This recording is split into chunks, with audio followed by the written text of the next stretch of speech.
I'm an industrial designer and a social engineer. I'm very much interested in society, in developing a system that might be sustainable for all people. First of all, the word corruption is a monetary invention. That aberrant behavior that's disruptive to the well-being of people, while you're dealing with human behavior. And human behavior appears to be environmentally determined, meaning if you were raised by the Seminole Indians as a baby, never saw anything else, you'd hold that value system. And this goes for nations, it goes for individuals, for families. They try to indoctrinate their children to their particular faith and their country and make them feel like they're part of that. And they build a society which they call established. They establish a workable point of view and tend to perpetuate that, whereas all societies are really emergent, not established. And so they fight new ideas that would interfere with the establishment. Governments try to perpetuate that which keeps them in power. People are not elected to political office to change things. They're put there to keep things the way they are. So you see, the basis of corruption is in our society. Let me make it clear. All nations, then, are basically corrupt because they tend to uphold existing institutions. I don't mean to uphold or downgrade all nations, but communism, socialism, fascism, the free enterprise system, and all other subcultures are the same.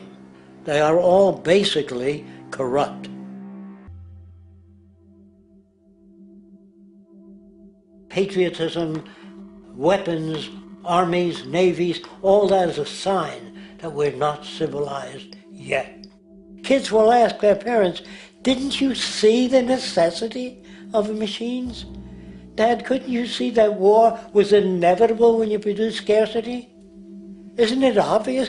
Of course the kid will understand that you were pinheads, raised merely to serve the established institutions. We're such an abominable, sick society that we won't make the history book. They just say that large nations took land from smaller nations, used force and violence. You'll get history talked about as corrupt behavior all the way along until the beginning of the civilized world. That's when all the nations worked together. World unification, working toward common good for all human beings, and without anyone being subservient to anyone else, without social stratification, whether it be technical elitism or any other kind of elitism, eradicated from the face of the earth. The state does nothing because there is no state. Because there is no state.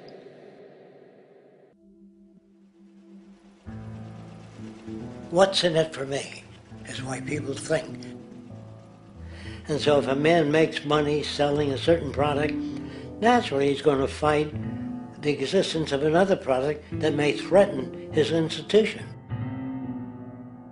Therefore, people cannot be fair, and people do not trust each other.